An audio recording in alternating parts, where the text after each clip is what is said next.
परम गुरु परमात्मा सोहम त्यज्य भगवान सोहम स्वामी तांकर जन्म होइतिला आज्ञा 1924 मसीह ज्येष्ठ मास कृष्ण दशमी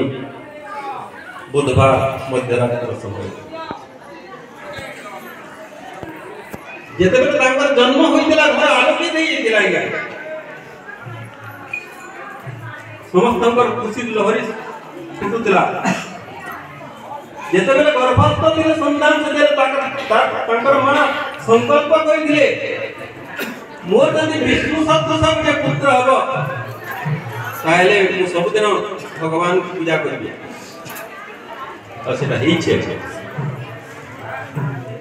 1924 मसीहा ज्येष्ठ मास कृष्ण पक्ष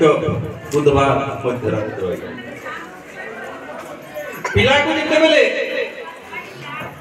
2 वर्ष 10 मास होछि सेतिके बेले तांकर गोटे भौणी जन्म होछि आ तांकर भौणी को जेतेबेले 8 मास होछि सेतिके बेले तांकर मां कर विजोग दिछि एई समय रे तांकर सारा परिवार कांदुछंती सेतिके बेले भगवान सोहम स्वामी घर बारंडा रे बसिकरी आराम से समस्त दृश्य देखुछंती से होचंती तांकर जन्मर पूर्व से जानि छंती ए शरीरटा होची नस्पर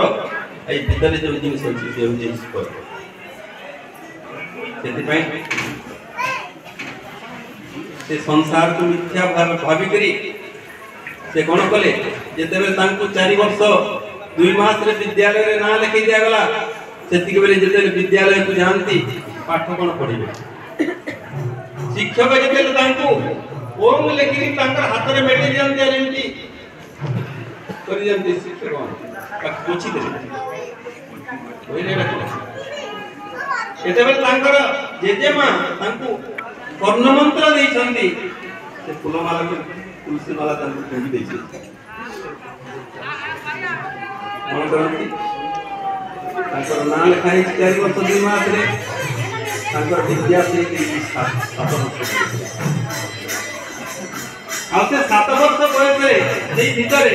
से सांग साथी ग्रहण रे जंगल को जाई भगवत आलोचना करछंती गोटे घटना जेतेबेले तांकर काम करूथिले घरे कुंज बिहारी से क्षेत्र